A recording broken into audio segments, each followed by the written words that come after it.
La dépendance. Pas du tout. Mhm. Mais je pense quand même que certains... Enfin, il y avait quand même Twitter en panne. Moi, j'ai tous les tutos sur Circle, c'était en panne. Substack, c'était en panne. Wow. OpenAI, c'était complètement down, sauf sur l'app. Ah ouais. Donc, ils ont réussi à mettre le monde sur off, quoi. Ah ouais. Ouais. Ça Et, arrive régulièrement en ce moment, hein, des pannes, oui, enfin, mais régulièrement. c'est de voir qu'ils mettent tous leurs œufs dans le même panier. Ouais. C'est un peu flippant. Ouais. J'aurais jamais pensé qu'Elon Musk était au même endroit qu'OpenAI, tu vois, vu qu'ils Oui, sont... c'est vrai. Tu m'étonnes. Hop là. Bon, bah, tout le monde arrive super à l'heure, top. Donc, je disais avec Sylvain, grosse panne dans le monde de l'IA hier. Donc, on a été un peu bloqué. Donc, j'ai pas réussi à finir mes tutos, mais je ne désespère pas de vous l'envoyer quand même après. Donc, avec cette masterclass, vous aurez accès à une page Notion. Donc, pas de stress, vous n'avez pas besoin de prendre de notes. Il y aura le replay et il y aura aussi l'intégralité du tuto étape par étape de tout ce qu'on a vu avec des mini-vidéos. Comme ça vous montre un peu comment ça marche quand je fais le bootcamp. Je vais essayer de vous partager mon écran si ça va bien marcher, parce que mon son marchait plus ce matin pour forcément être raccord avec l'actualité hier. Hop. Est-ce que vous voyez mon écran? Oui. Ok, top. Donc, ce que je disais, c'est que hier, donc, grosse panne, et Google a réussi quand même un coup de maître, c'est à réussir à sortir Gemini 3 pendant la panne mondiale de toutes les autres IA. Donc, on en rigolait sur la communauté Ask Console. Donc, du coup, on a pu tester. Donc, mercredi prochain, je vous fais une masterclass Gemini 3 parce que ça change vraiment tout et c'est vraiment assez dingue. Mais je ne vais pas auto-casser ma conf d'aujourd'hui. Donc, d'abord, je vais vous montrer à quel point, jusqu'à hier, 16 h c'était bien GPT 5.1. Vous pouvez vous amuser pendant une semaine. Moi, je me prépare sur Gemini 3 en espérant qu'il ne nous sorte pas un nouveau truc complètement dingue côté Claude avant. Hein, parce que sinon, on ne peut plus dormir. Euh, voilà. Mais en tout cas, j'espère que cette masterclass va vous plaire. Et même si vous apprenez des choses sur GPT, il y a plein d'éléments qui pourront être repris dans d'autres IA et que vous pourrez utiliser. Ce mode GPT 5.1, alors vous avez vu un peu la battle entre les différents LLM parce que c'est pas GPT 6, c'est pas GPT 5.5, c'est 5.1, donc un tout petit step, mais à côté c'est Gemini 3.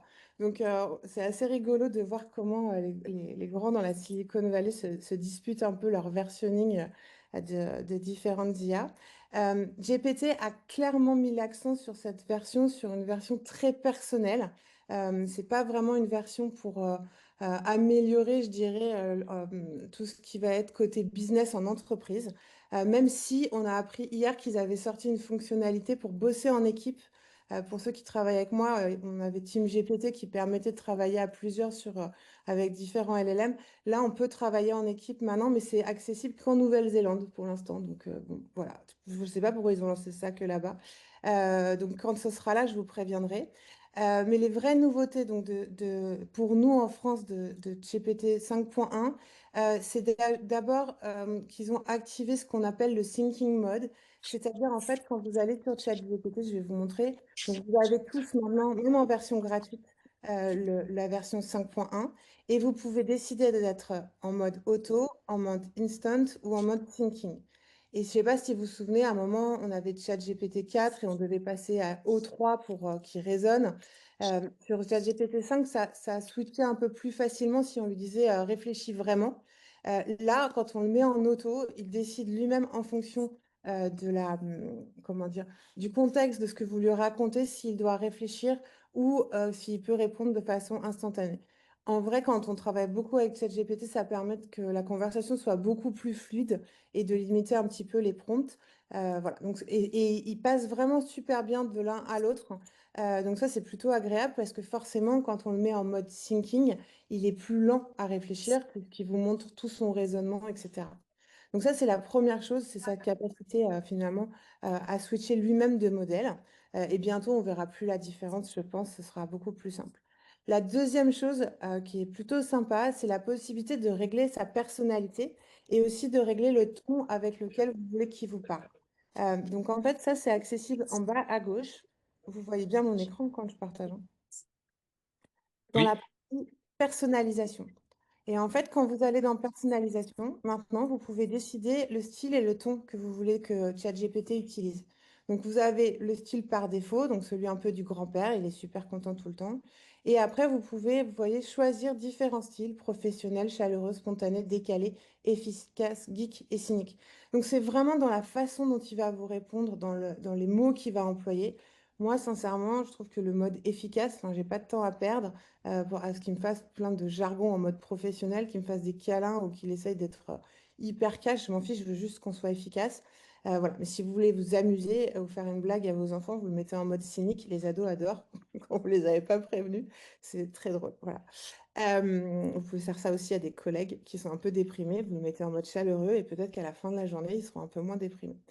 Il y a d'autres points que vous pouvez régler, c'est comment vous voulez qu'il réponde. Est-ce que vous voulez qu'il soit concis, donc vraiment court et centré sur l'essentiel, ou au contraire, bon, le par défaut, c'est ce que vous avez l'habitude de voir, ou au contraire qu'il soit beaucoup plus long. Voilà. Donc si vous aimez lire des proses et des proses, vous pouvez le mettre sur davantage de détails et d'explications. Mais c'est un mode que vous pouvez aussi activer quand vous cherchez à apprendre quelque chose ou que vous êtes sur un sujet que vous connaissez mal pour qu'il vous détaille un peu plus étape par étape. Ensuite, vous savez, il aime bien mettre des titres, faire des listes, mettre des bullet points, etc. Là, vous pouvez vraiment décider comment vous voulez qu'il vous réponde. Il y a une petite histoire chez OpenAI qui fait un peu rire Sam Altman, mais qui disait que le principal utilisation de ChatGPT chez OpenAI, c'était quand même résume-moi cet email en bullet point ou transforme-moi ces bullet points en email. Donc, si vous êtes du mode bullet point, vous pouvez lui dire réponds-moi juste en mode bullet point. Voilà. Donc ça vous permet en fait d'adapter la façon dont ChatGPT vous répond à votre façon de lire, de raisonner et de travailler. Si vous voulez qu'il vous rédige plus, vous pouvez aussi. Vous pouvez régler aussi s'il est plus ou moins chaleureux. Voilà, donc moi je veux bien qu'il soit sympa, mais ça sert à rien d'en faire trop des tonnes. Vous pouvez régler son enthousiasme aussi. Donc vous voyez, vous pouvez vraiment vous amuser à avoir une personnalité qui finalement avec tous les modes de personnalisation possibles, finalement chacun va pouvoir avoir son chat GPT un petit peu personnalisé. Voilà, vous pouvez régler la partie formelle et bien entendu mettre plein ou pas du tout d'emoji. Ça va en sauver plus d'un, je pense, qui supportait pas les emojis de ChatGPT. Et puis, vous pouvez aussi lui donner des instructions. Donc moi, je lui dis, tu es un expert et je veux que tu vérifies tout deux fois, tu dois être sceptique, tu fais des recherches. J'ai pas toujours raison, parce que ça m'énerve quand il me dit que tu as complètement raison, alors qu'en fait, je suis complètement à côté de la plaque. Et je lui dis que lui non plus, il n'a pas forcément raison, mais qu'on cherche tous les deux à avoir la bonne réponse, donc l'exactitude. Et ça, je vous ai mis tous les prompts, etc., tout ça dans les tutos de la page Notion que vous pourrez revoir. Ensuite, vous pouvez dire qui vous êtes, surtout pour vous, mesdames. C'est bien de lui préciser que vous êtes une femme, comme ça, il n'oublie pas après et ça lui évite d'être un peu biaisé. Voilà, comment vous voulez qu'il vous apprenne. Vous pouvez mettre plus d'informations sur vous.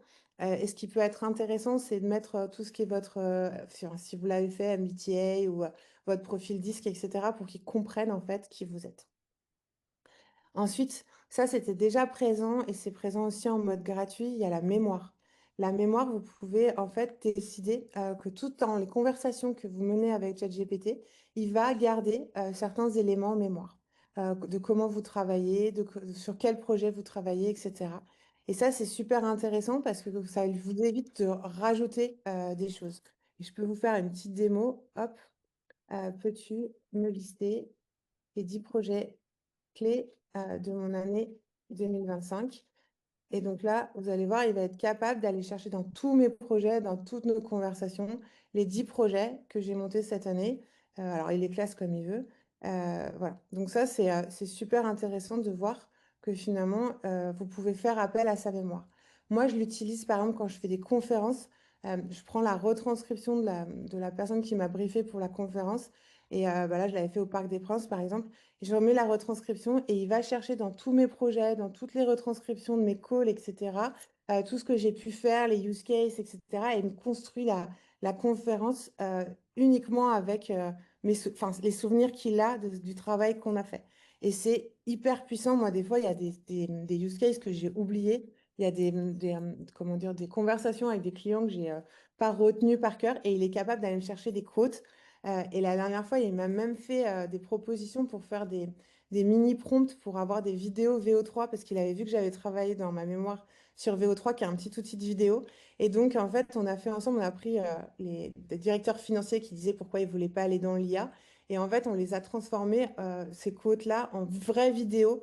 Voilà. Et ça, ChatGPT m'avait tout préparé avec les vraies phrases, etc. Après, c'était pas la même tête du client, forcément, je ne l'ai pas cité dans la façon où les gens veulent pas aller dans l'IA, j'avais plutôt anonymisé. Mais c'était super d'avoir cette idée de mettre des petites vidéos qui donnent vie à tout ça.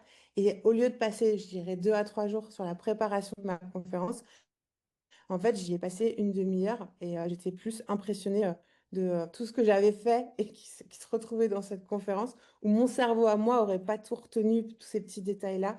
Et ça permet vraiment d'avoir des documents et des choses, des rétrospectives de qualité. Et vous pouvez aussi l'utiliser pour vous sur dire, bah, est-ce que j'ai progressé cette année? Qu'est-ce que je pourrais améliorer? Sur quel sujet tu trouves que je me suis plus impliquée?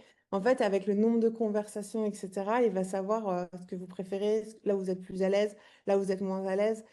Et donc ça, c'est assez rigolo. Je vous invite à tester pour la- pendant les fêtes, pour préparer 2026, à voir avec lui. Vous pouvez aussi lui demander les failles que vous avez ou les zones d'ombre. Moi, par exemple, il me dit, bah, tu dis que tu es spécialisé en intelligence collective, mais tu bosses un peu perso.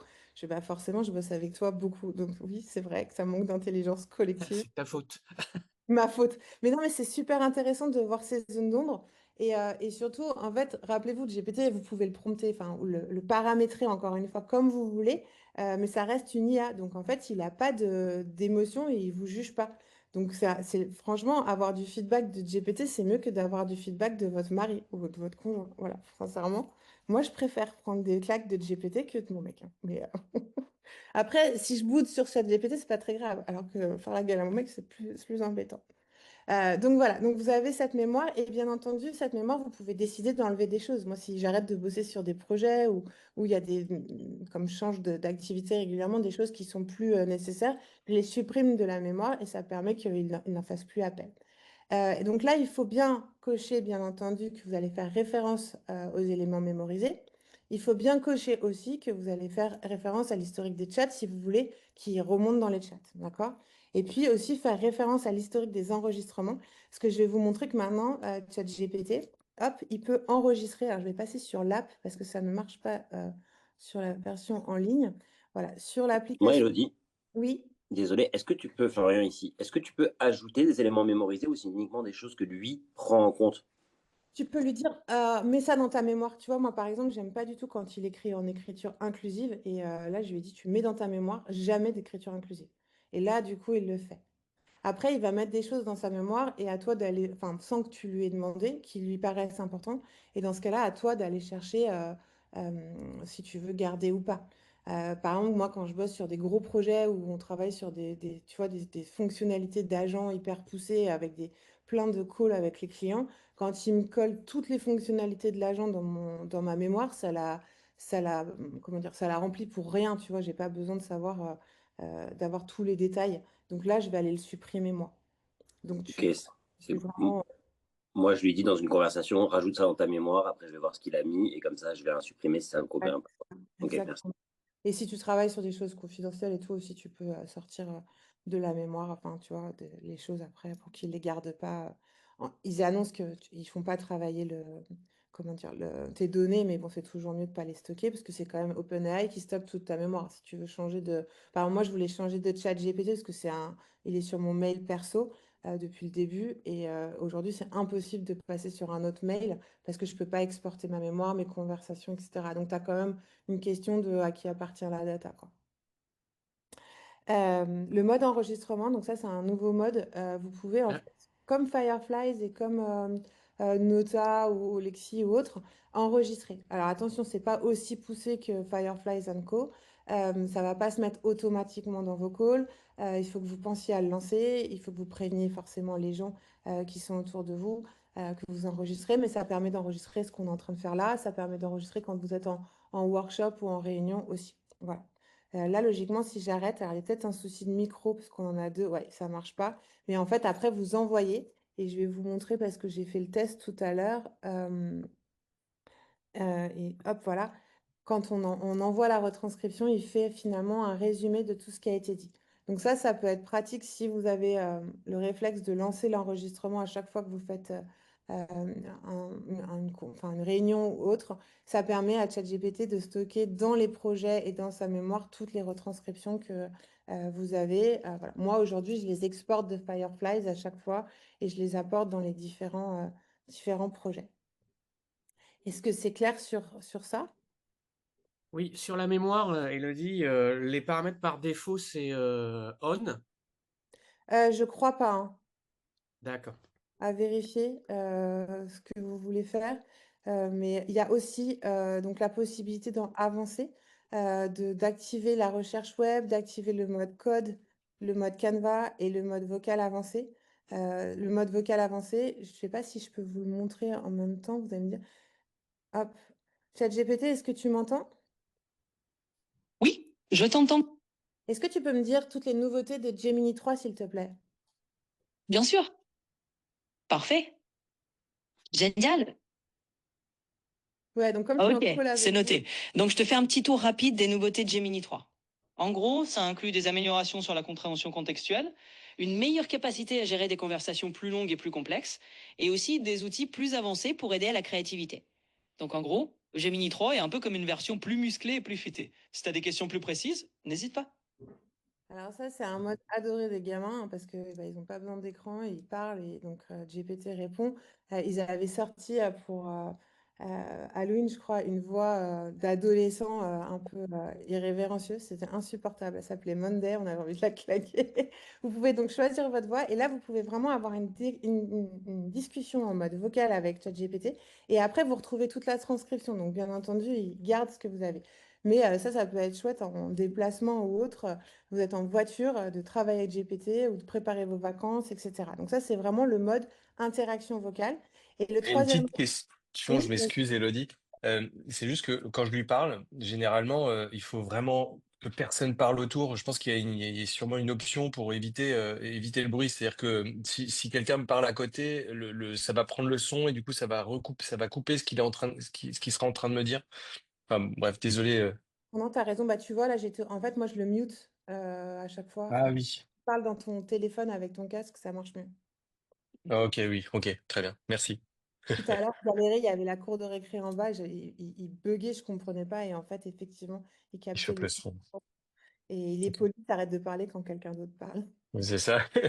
Désolé de t'avoir coupé en tout cas. Non, non, il n'y a pas de souci. Comme je ne vous vois pas en même temps que je présente, n'hésitez pas à me couper. Donc voilà, et le troisième mode, c'est vraiment celui de lui dicter. Salut GPT, est-ce que tu peux me donner les nouveautés de Gemini? Je crois qu'il ne m'entend pas là. Hop.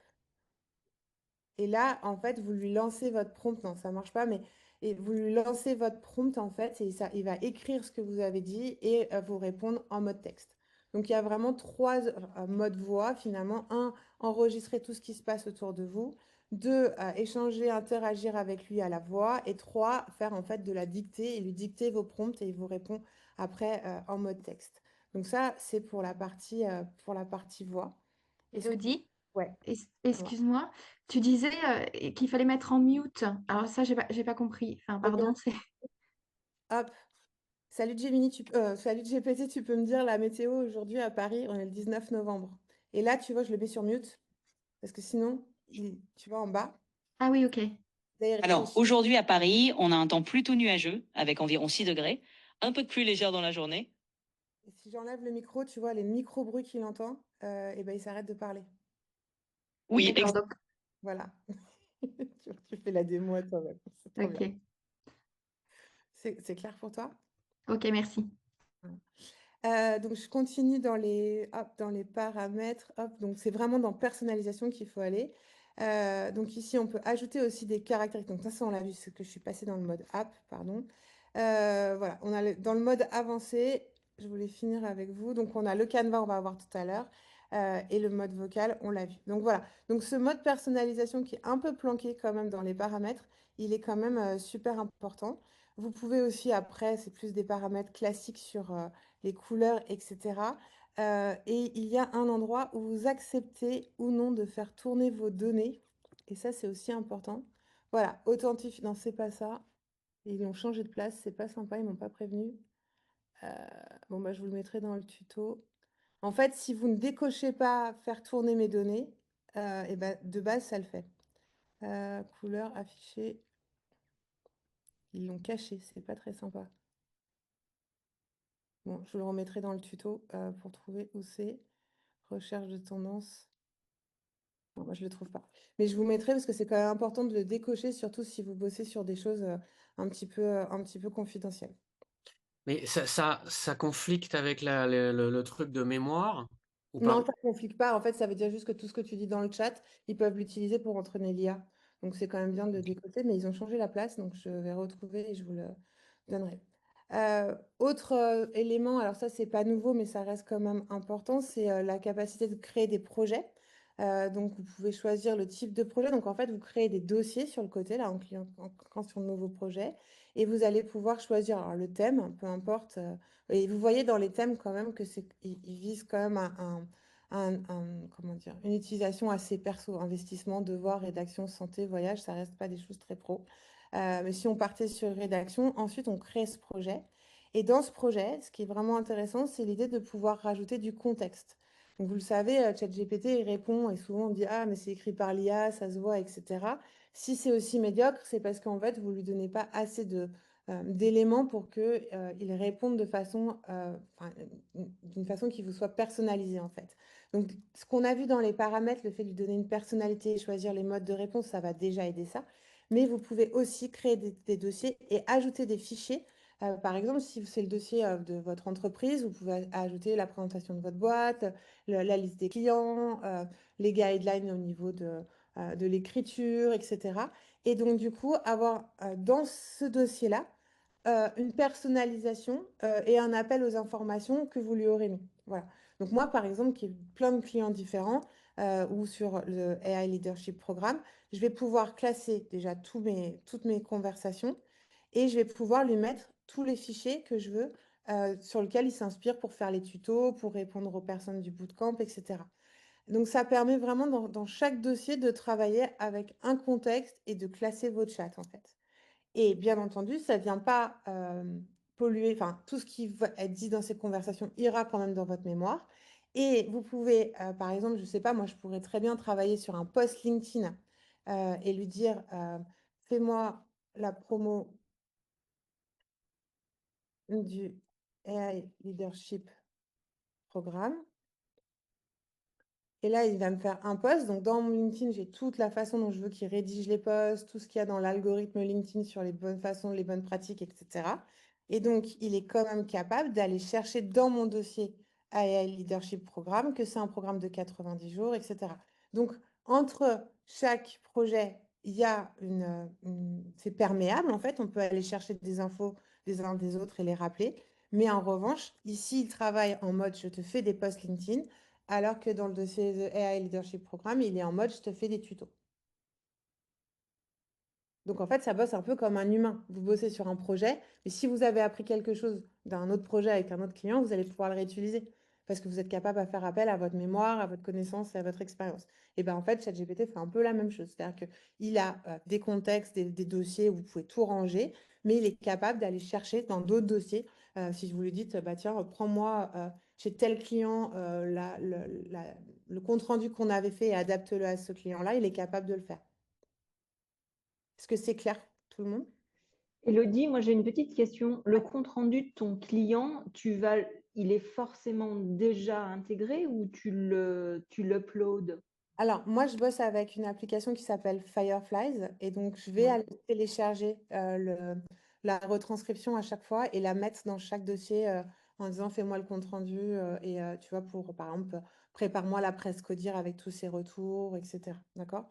Mais c'est vrai que si tu enregistres avec le mode que j'ai montré tout à l'heure dans l'app directement depuis ChatGPT, mais il faut penser, moi c'est ça qui me gêne, c'est que ça ne se met pas automatiquement, tu vois.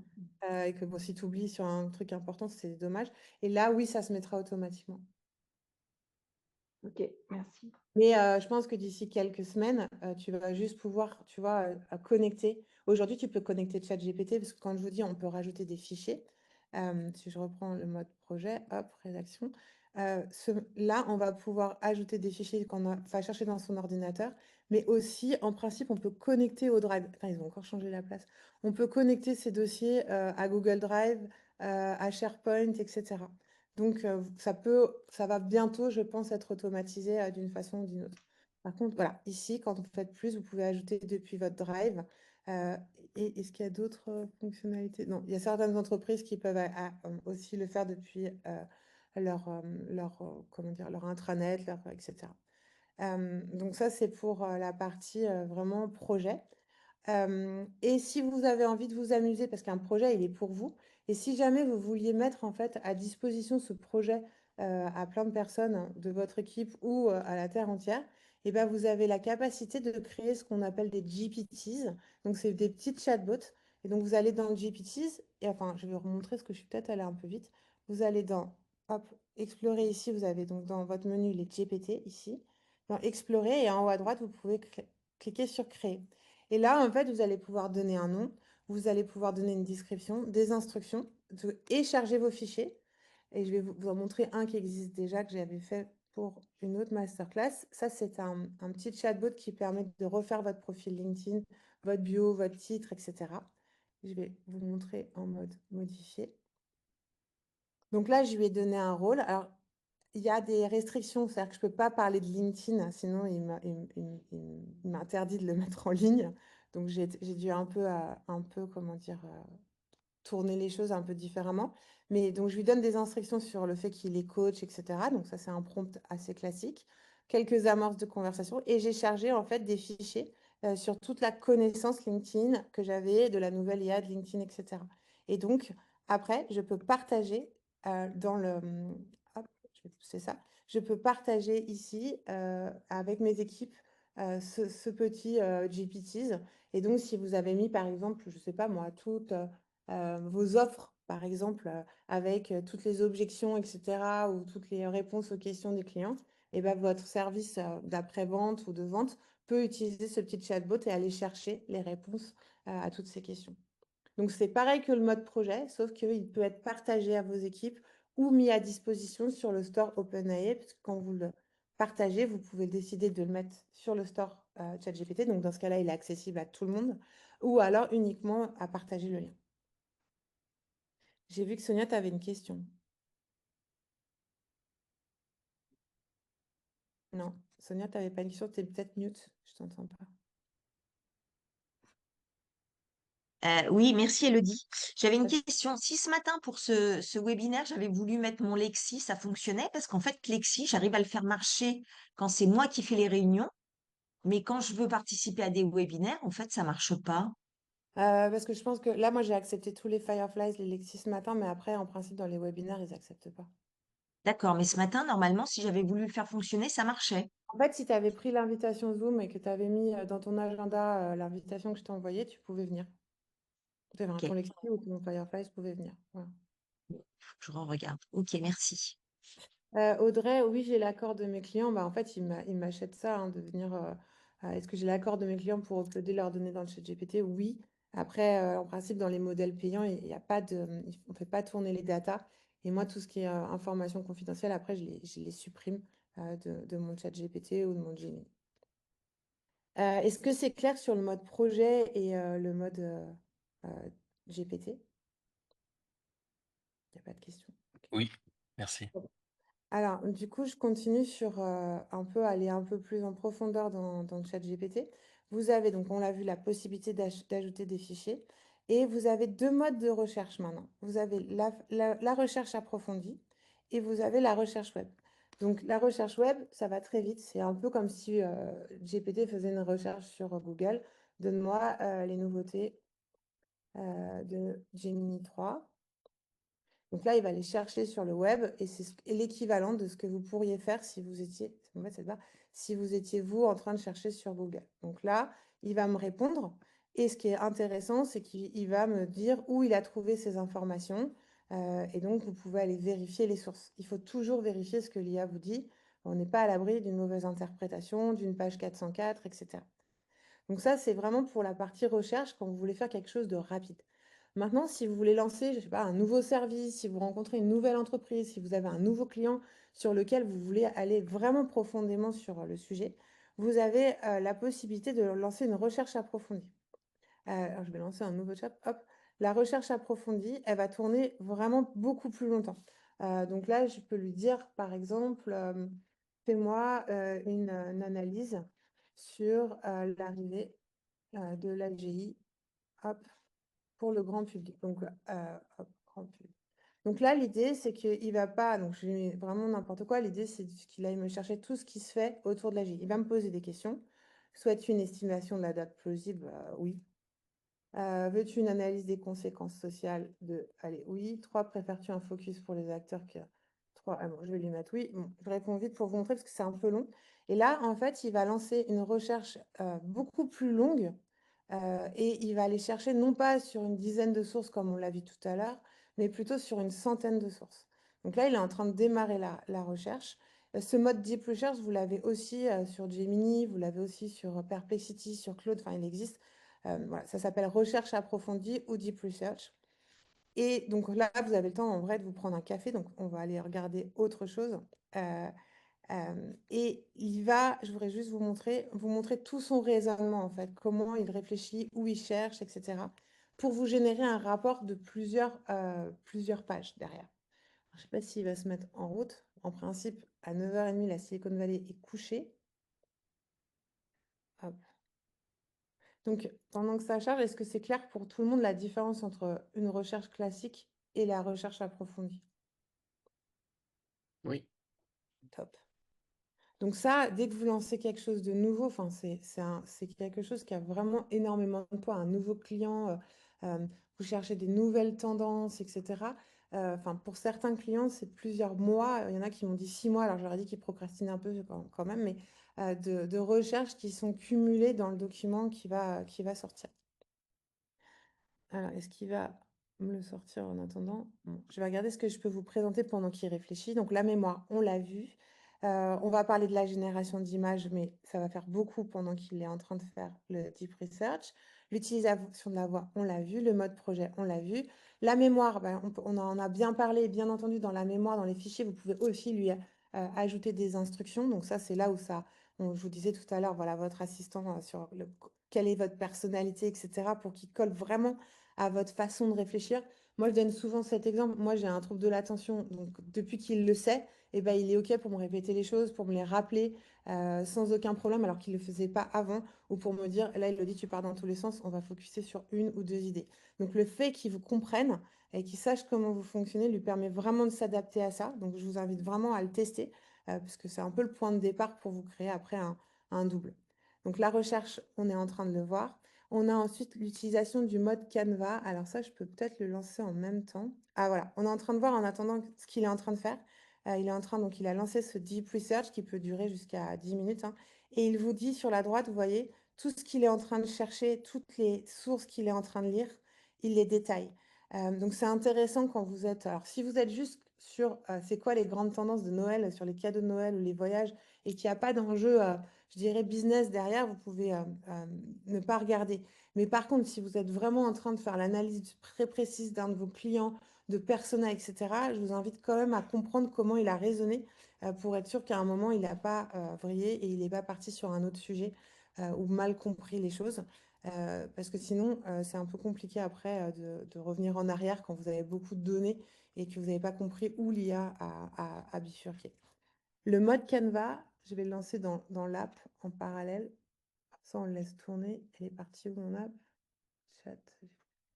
Donc, le mode Canva, c'est tout simplement un mode qui vous permet de travailler.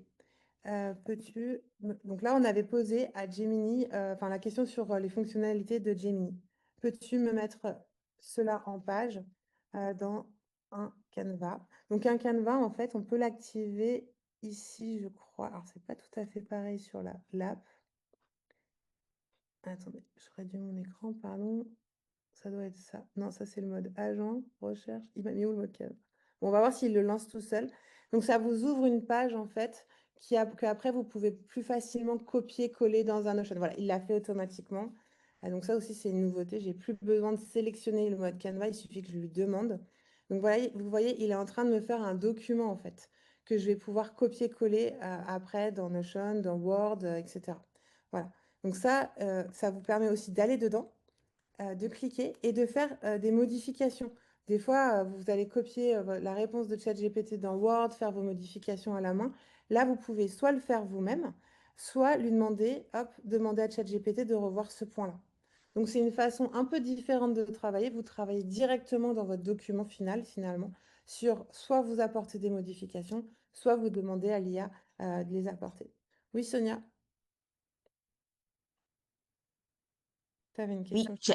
oui, j'avais une question. Quand on active le Deep Research et qu'il explique effectivement sur le côté à droite tout ce qu'il va chercher, Ouais. on sait que même si on a la visibilité de toutes les sources qu'il utilise, il faut les vérifier, mais du coup, c'est hyper long. Bah oui, après, enfin, moi je sais pas, quand je bosse sur des sujets très pointus, etc., je préfère aller vérifier, enfin, je préfère, si tu veux, qu'il m'ait trouvé toutes les sources, aller les lire et du coup me mettre au point sur le sujet, plutôt que de les chercher pendant des heures, tu vois, tomber sur des Je, docs qui ne m'intéressent pas.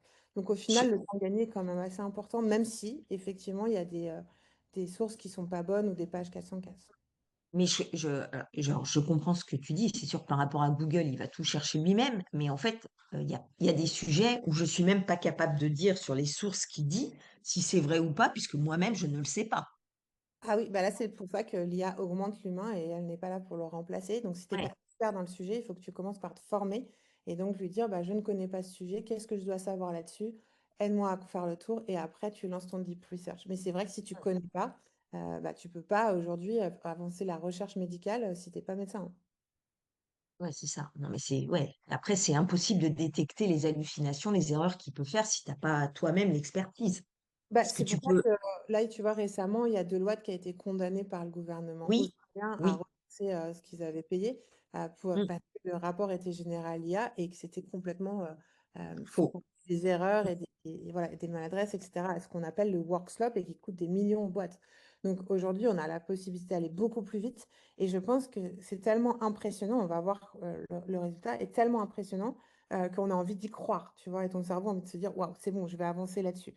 Sauf que bah, si tu te plantes, derrière, c'est tout ton projet qui se casse la figure, quoi. Donc aujourd'hui, on n'a pas. Alors, tu peux t'amuser sur certains, tu vois, sur un certain nombre de sources, à aller double-checker sur une autre IA, par exemple, si c'est vrai ou pas, etc. Mais quand on a vraiment beaucoup, enfin, tu es obligé de faire paragraphe par paragraphe, quoi. Mm. Ok, Et merci. encore une fois, quand tu fais une recherche comme ça, je considère qu'il y a un peu de professionnalisme à avoir. Donc, soit tu le fais pour toi, et dans ce cas-là, ça regarde personne, mais si tu le fais pour un client, tu te Mm. dois avoir compris ton sujet. Moi, quand C'est je fais des clair. présentations Codir pour des clients, bah, la présentation Codir, elle peut être parfaite, mais s'ils ne maîtrisent pas leur sujet, c'est pas moi qui vais la présenter, tu vois. Et ça peut faire mal si tu sais pas Mm. pourquoi tu fais ces slides-là et que tu sais pas les pitcher. Ils auront beau être hyper, enfin, comment dire, pertinent par rapport à la situation. Donc, il faut quand même à un moment se mettre dans le sujet, quoi. Tu peux pas dire à ton client, j'ai fait un deep research, si tu n'as pas compris enfin, ce qu'il fait, tu vas pas, toi, mieux progresser. Tu vois ce que je veux dire? Oui, Donc, oui, ça t'enlève très clair, le côté recherche, mais pas le Mm. côté découverte et Bien heureuse. sûr. Oui, Laurence, tu avais une question? Oui, par rapport au sujet qu'on vient d'aborder sur les hallucinations, il me semblait que dans une des versions de ChatGPT, dans la personnalisation, tu pouvais lui dire, dans ton mode de fonctionnement: «Quand tu ne sais pas, je préfère que tu dises que tu sais pas, n'invente pas des trucs», et cetera, qui permet justement de délimiter ça. Tu crois tu as confiance en ça ou pas du Bah, tout? moi, je l'ai fait en disant, enfin, j'ai pas toujours raison, toi non plus. Et ce qu'on veut, c'est vraiment trouver la bonne, enfin, la réponse juste. Après, c'est pas quelqu'un de méchant, l'IA. C'est quelqu'un qui, enfin, c'est une IA qui peut se tromper. C'est-à-dire que sur une page donnée, elle peut avoir une mauvaise interprétation. Elle peut louper l'année, donc te donner un truc de 2019, enfin, avant le Covid, qui a aucun rapport avec le schmilblick, et du coup, bah, d'une mauvaise info, en faire une mauvaise analyse. Donc, en fait, tu pourras tout lui dire, n'invente pas, etc. Là, il interprète mal. C'est pas qu'il invente, tu vois. Et les pages 4, OK. c'est probablement que quand il s'est entraîné, il y avait quelque chose sur cette page, mais qu'elle n'existe plus, tu vois. Mais si tu peux pas... Moi, souvent, je dis, enfin, quand le travail doit vraiment être poussé et pointu, faites un travail de journaliste. Un journaliste, il croise toujours ses sources. Donc, si vous avez, par exemple, une data qui vous paraît géniale et qui sert complètement votre propos, bah, dès que vous sentez ça, allez dire, OK, je vais chercher 3, 4 sources pour être sûr que c'est vrai, quoi. Ok, ouais, c'est clair. Merci, Lydie. Après, oui, on peut lui demander, Sonia, tu as raison, enfin Guillaume plutôt, de se noter combien tu te donnerais sur la qualité, la rigueur des sources, etc. Mais encore une fois, il va peut-être améliorer 2, 3 trucs en disant qu'il a inventé un truc ou mal interprété. Mais la vérification humaine, on ne pourra pas s'en passer, quoi. Donc, enfin, c'est vraiment... enfin, aujourd'hui, moi, je vous déconseille de prendre ça pour argent comptant quelque part. Donc là, il est en train de terminer. J'espère qu'il va avancer un petit peu. Moi, je continue. Donc, sur le mode Canvas, c'est clair pour tout le monde? Ok. Ensuite, donc on avait vu la recherche. Alors, le mode agent. Alors ça, c'est une nouveauté aussi. Pour ceux qui avaient fait la masterclass sur Atlas et Comet, vous savez que ChatGPT a un nouveau navigateur qui s'appelle Atlas. Et Atlas, en fait, va permettre de naviguer sur vos pages. C'est-à-dire que ChatGPT prend la main et va identifier vos prospects sur LinkedIn, faire vos courses sur Amazon, résumer des vidéos, etc. Donc là, sur Atlas, on le voit vraiment prendre la main, on le voit vraiment faire. Mais ici, en mode agent, on peut lui demander, d'ailleurs, on va lui demander, peux-tu me dire ce que tu sais faire en mode agent? Hop là. Donc ça, c'est une petite astuce aussi, quand vous ne savez pas, demandez juste à l'IA ou dites-lui que vous ne savez pas. C'est un peu mieux que d'essayer de lui faire croire que vous savez et qu'en fait, non, parce que vous allez la biaiser et elle risque de vous répondre n'importe quoi. Donc là, il me répond qu'il est en mesure de naviguer sur Internet, de consulter des sources d'actualité des sites web, d'interagir avec des applications, des interfaces graphiques, de générer des images décoratives ou explicatives, de créer ou d'éditer des fichiers, des documents, de manipuler des données dans des environnements de développement ou un terminal ou un notebook. Donc en fait, ce qu'il faut comprendre du mode agent, c'est que c'est à la fois le LLM, c'est-à-dire ChatGPT, la discussion que vous pouvez avoir avec lui, mais aussi la capacité à aller chercher donc, sur le web, dans vos documents, donc à être dans l'automatisation en plus. Je peux lui dire, peux-tu me chercher les meilleures affaires, enfin, les meilleurs, on va dire, les meilleurs voyages pour le CES de Las Vegas en janvier 2026 en tout compris. Hop. Et donc là, il va se mettre vraiment à aller faire une analyse beaucoup plus poussée en allant chercher sur plusieurs sites internet et vous allez voir, logiquement, il est censé, de quelle ville de départ? Je vais partir de Paris, la durée 10 jours, hop, le niveau d'hiver standard, hop. Et j'aimerais vous montrer qu'il lance, donc là, il lance sa réflexion et il va lancer une fenêtre, vous allez le voir travailler.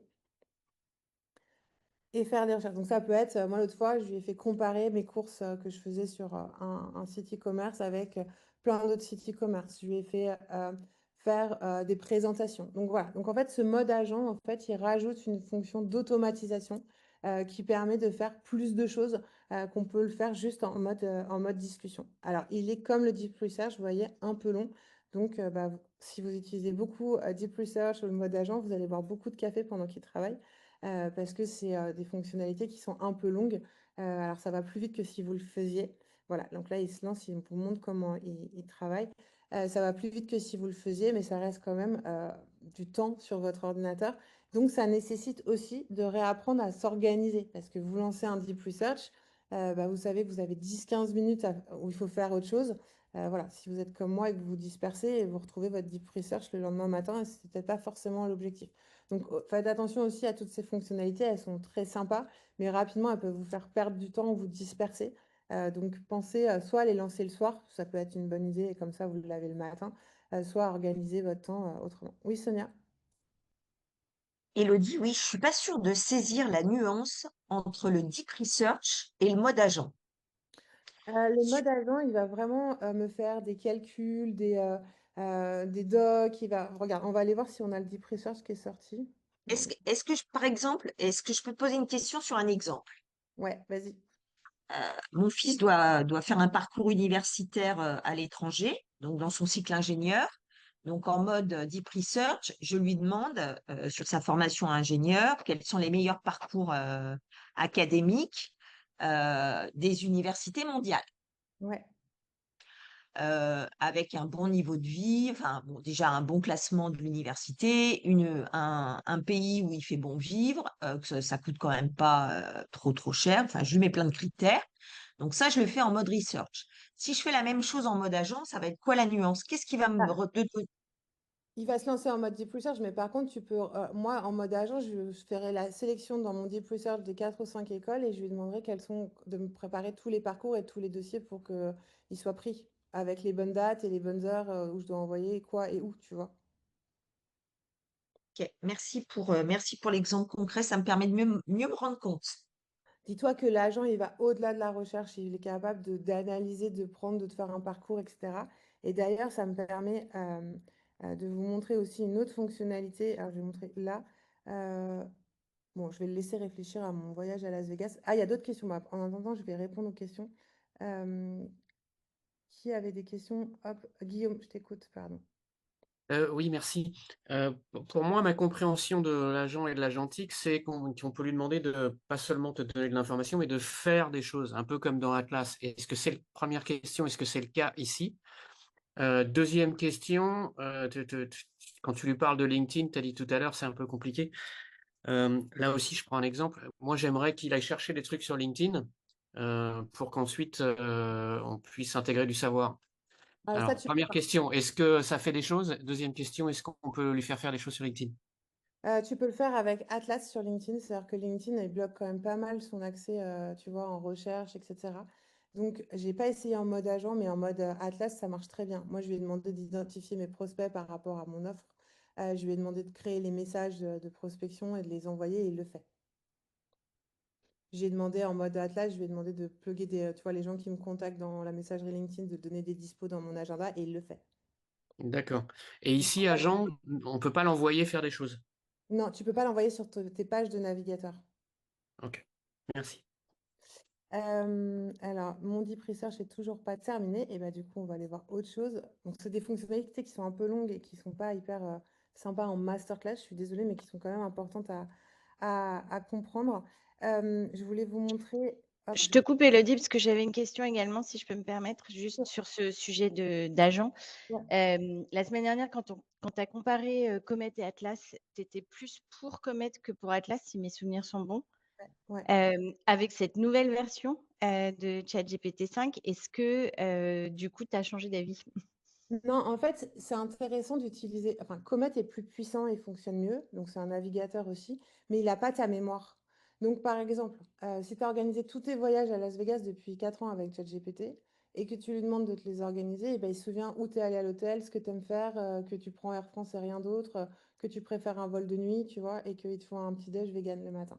Et donc, du coup, il va être capable d'utiliser sa mémoire pour mieux te connaître ce que Perplexity, enfin, avec Comet, ne fera pas.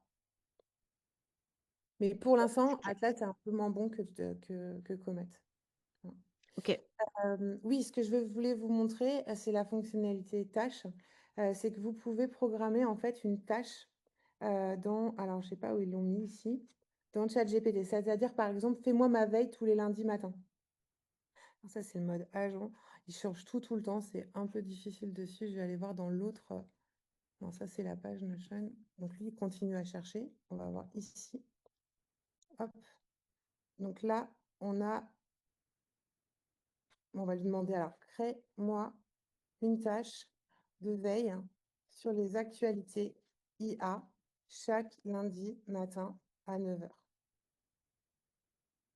Et donc ça, vous pouvez programmer en fait votre GPT à vous envoyer finalement à faire des actions à des heures et des moments donnés. Donc, finalement, vous vous lancez. Voilà, moi, je trouve que pour la veille, c'est hyper intéressant. Mais vous pouvez aussi, vous devez rappeler que vous rappelez votre médecin dans 6 mois, lui dire, rappelle-moi tel jour, telle heure que je dois rappeler mon médecin. Rappelle-moi toutes les semaines de noter si j'ai vraiment fait ce travail, machin, etc. Rappelle-moi de faire mes notes de frais, etc. Voilà. Mais ça peut être aussi, fais une veille chaque lundi matin à 9 h et après, je fais hop, et à 9 h 10. Prépare-moi un message WhatsApp pour résumer les principales news. Et donc là, en fait, vous pouvez créer des tâches en cascade. Principales news. Hop. Jusqu'à 5 ou 6 tâches pour lui demander de faire chaque semaine, chaque jour, des choses que vous voulez. Si par exemple, vous voulez qu'il fasse votre veille et que cette veille, vous l'envoyez sous forme de newsletter, de messages WhatsApp, si vous voulez la personnaliser pour un client, etc., ou pour 5 ou 6 clients, et ben, vous pouvez en fait lui donner les tâches, les indications de ce que vous voulez qu'il fasse. Là, je l'ai fait vite. À l'arrivée de la GI, on va pouvoir aller voir. Je l'ai fait vite, mais vous pouvez aussi programmer la tâche une fois que vous avez fait toute votre veille. Et va dit Manon, tu referas exactement ce qu'on vient de faire tous les lundis à 9h. Voilà. Donc ça remplace, ce n'est pas comme votre agenda, ça vous rappelle des choses, mais ça fait des choses, ça lance des recherches. Voilà. Typiquement, bientôt. Et je pense que si vous laissez, alors là pour le coup sur Atlas par exemple, ou Comet, si vous voulez réserver une place de concert qui est mise en ligne à minuit 3 et que vous avez prévu de dormir, et bien, vous laissez votre ordinateur allumé et vous demandez à GPT, réserve-moi cette place à minuit 3, quand le drop arrive, il me faudra 4 places de concert en catégorie 1 et il s'en occupe. Donc la différence, c'est dans ChatGPT, hein, on reste dans l'univers de ChatGPT. Dans Atlas, on a la possibilité de prendre la main sur votre carte bleue. Attention, il n'y a pas que vos ados maintenant qui vont vous hacker. Et voilà, de lancer des choses à faire. Par exemple, s'ils pourraient suivre Google Flight et dès que le vol descend en dessous de 500 €, prendre le vol sans que vous ayez besoin de vous stresser. Il peut aussi, je ne sais pas si certains ont des enfants, mais moi je suis devenue la pro de Doctolib quand un rendez-vous se libère. On a 4 secondes en vrai. Je pense que les mamans sont toutes tarées à vouloir prendre le rendez-vous avec le pédopsie, le machin. Et bien là, maintenant, c'est Atlas qui le fait quand un rendez-vous se libère sur Doctolib, boucle tout de suite. Mais attention, ça nécessite de plugger de tous vos comptes. Alors bon, je sais que nos données de Doctolib sont aux US, mais voilà, il faut savoir que vous pluguez vos données de santé, votre carte bleue, votre agenda, etc. Et Atlas, c'est gratuit, je ne sais pas où ça va. Donc moi, ça me fait marrer, mais si vous le faites, c'est en votre âme et conscience. Et vous ne me reprochez rien derrière. Moi, j'ai perdu 100 € et je suis en train de me battre avec Amazon pour récupérer mes courses de la démo de la dernière fois. Donc, on va aller voir le Deep Research, donc c'est terminé. Merci à lui. Il est passé où? Hop, arrivée de la GI. Donc, vous voyez, donc là, c'est bien parce qu'on va pouvoir se rendre compte à la fois du mode Canva. Je vais fermer ça. Donc là, il a fait un travail assez poussé, hein. C'est pour ça qu'on dit que les consultants juniors sont moins recrutés et ont moins de jobs actuellement. C'est clairement quelque chose qui est extrêmement documenté. On doit avoir plus d'une centaine de sources. Et vous voyez, à chaque fois, hein, je peux consulter les sources et j'ai tout expliqué. Donc ça, c'est une fonctionnalité qui est assez dingo. Après, encore une fois, il faut tout vérifier, hein. Donc les prédictions quant à l'échéance d'une véritable AGI varient largement, mais un consensus approximatif semble se dégager autour du milieu du 21e siècle. On est bien sur les dates. Il y aura environ 50% de chances que l'IA atteigne un niveau humain entre 2040 et 2061. Donc là, il va me chercher en fait ce que disent un peu tout le monde. Ce que j'allais dire, c'est que le CEO d'Anthropic a annoncé que ce serait possible en 2027, en 2026. Sam Altman et le CEO de DeepMind, eux, envisagent 2035. Donc il a été vraiment, pour le coup, je connais un peu le sujet, chercher toutes les infos qu'il a pu. Et vous avez toutes les sources, bien entendu, qui sont citées. Et vous pouvez copier ce document et après le modifier, l'utiliser ou le remettre en source vous-même dans un projet. Une fois que votre recherche Deep Research, par exemple, sur un sujet clé est fait, bah, vous pouvez le mettre en fichier de votre projet comme étant la base de réflexion pour votre travail après. Et toutes les sources, vous les retrouvez sur le côté en cliquant sur source. Et donc, comme vous êtes des gens sérieux, vous allez lire tous les articles pour vérifier, un, que GPT n'a pas halluciné, et deux, vous faire une culture sur le sujet. Et si vous êtes un peu feignant, comme moi, et ben maintenant vous découvrez dans notre book LM la fonctionnalité Deep Research. Et donc, vous lancez votre Deep Research et après, vous lancez un podcast que vous mettez dans vos oreilles pour découvrir les 40 pages que vous a généré Gemini derrière. Donc voilà pour la fonctionnalité Deep Research, qui pour moi est un truc vraiment, enfin, un gain de temps assez dingue et aussi un gain d'intérêt dans mon travail. C'est-à-dire qu'avant, enfin, passer des heures sur les pages Google avec les pubs, les machins, c'était quand même un peu, enfin, pas forcément intéressant. Là, d'avoir une sélection aussi pointue, c'est super intéressant. Et bien entendu, si vous voulez aller très loin dans l'analyse, ben, vous faites sur GPT, vous faites sur Gemini, vous faites sur Claude, vous faites sur Perplexity. Vous allez avoir du coup 4 analyses Deep Research différentes. Alors, il y a sûrement des sources qui vont se croiser, mais vous aurez 4 analyses différentes et c'est finalement comme si vous aviez fait appel à 4 consultants pour préparer le sujet avec vous. Donc là aussi, je vous conseille de tout relire. Et souvent, moi, ce que je fais en workshop, c'est que je mets les équipes, on fait ça en vrai, on se met à 4-5, on lance les 4-5 deep research et chacun va vérifier les sources et partager ce qu'il a appris, les erreurs qui ont été faites. Et on compile l'intégralité après avec l'IA de ce que chacun a ressorti de son deep research. Et ce qui veut dire qu'en une matinée, on a effectivement fait l'équivalent de 6 mois d'exploration habituellement. Est-ce qu'il y a des questions sur cette fonctionnalité-là?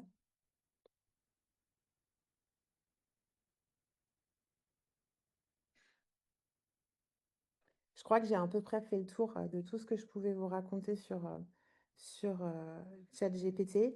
Voilà. Après, on a vu les agents.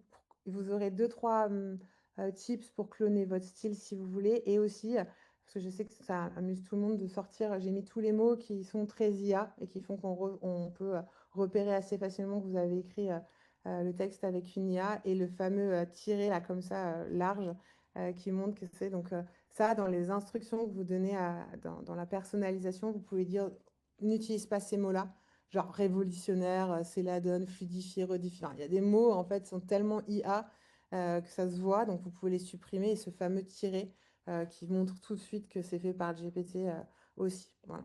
Donc ça, voilà, vous aurez des petites astuces en plus.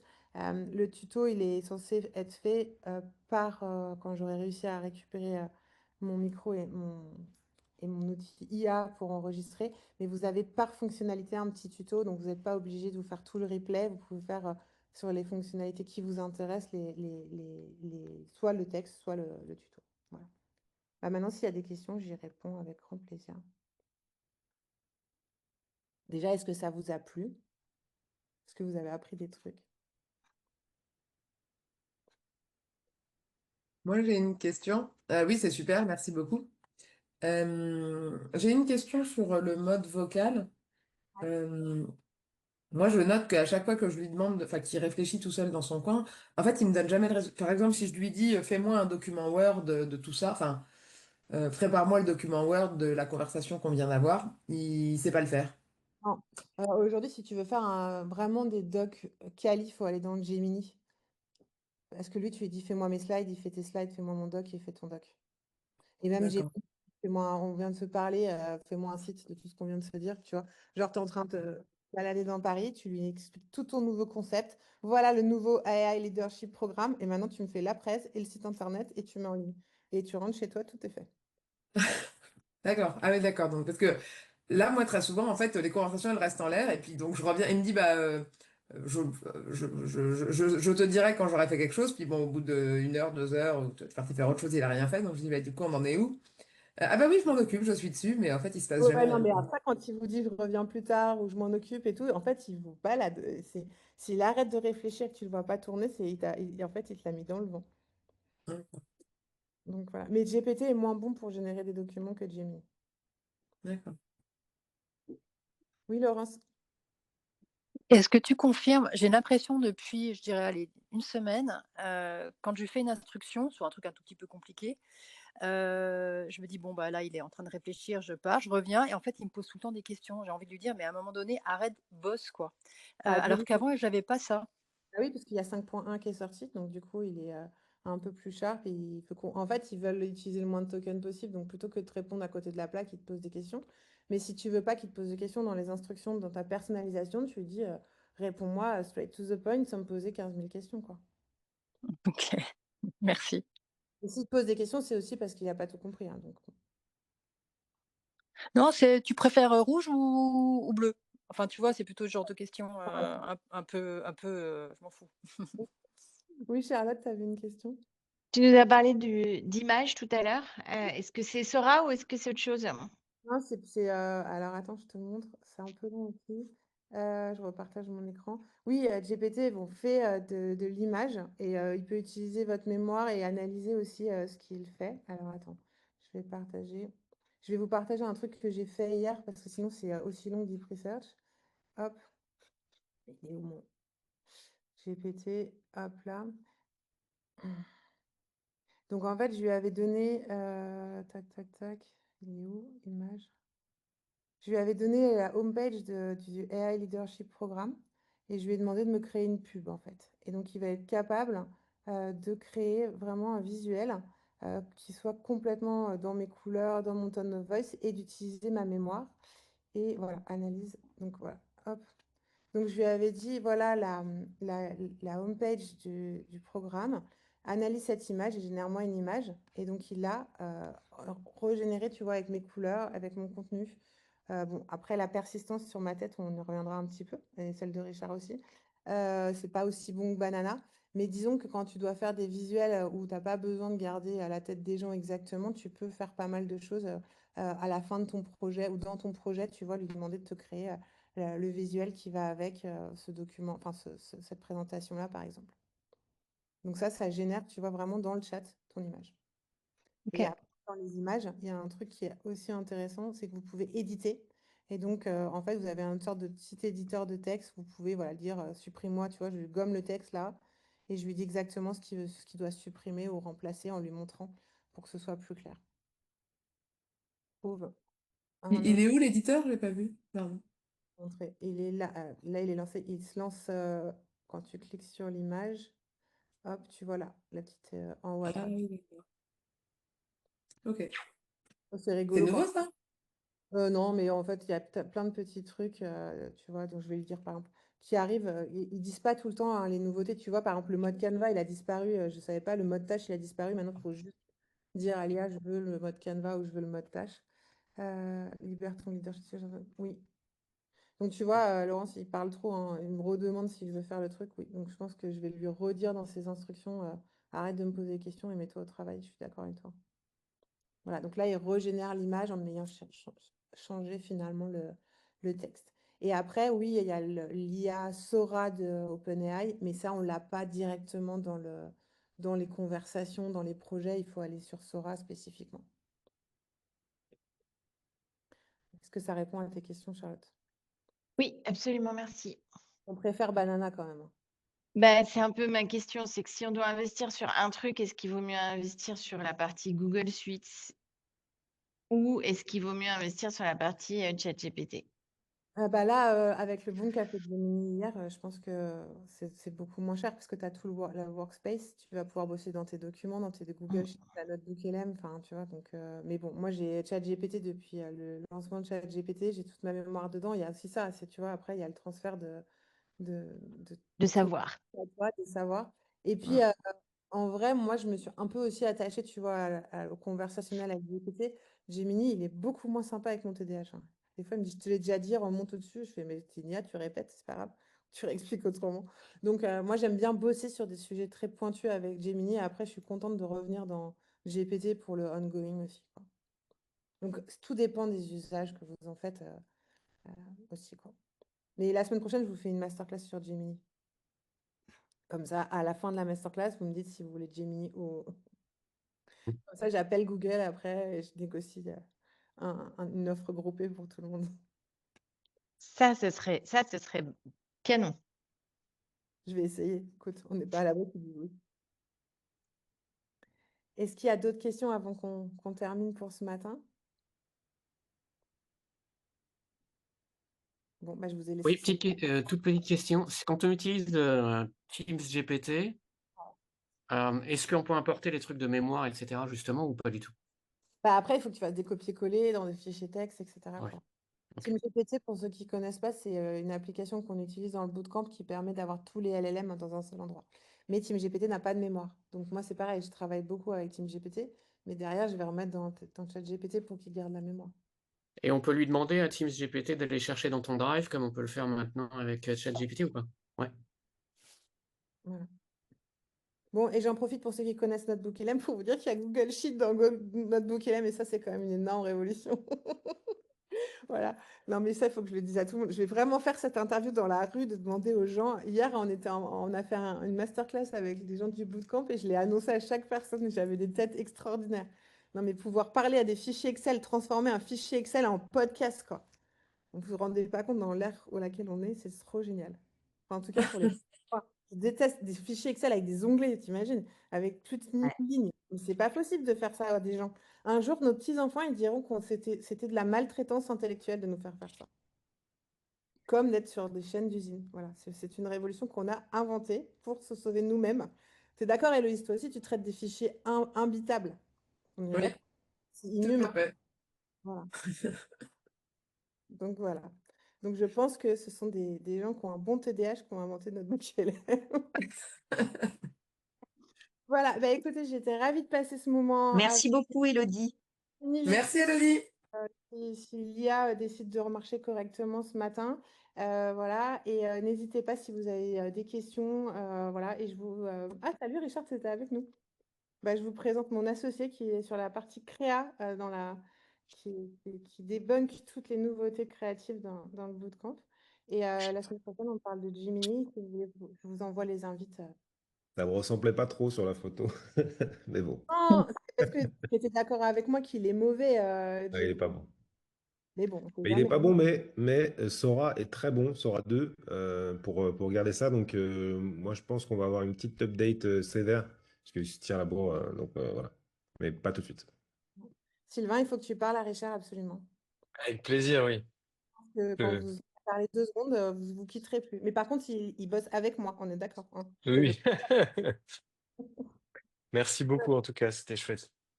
Bon, bah, C'était très écoute, bien. Bonne journée. Ciao. bonne Au Salut. revoir. Merci, bonne journée tout le Merci, monde. Élodie. À Merci. bientôt. Bonne journée à tous, Merci. merci. Merci.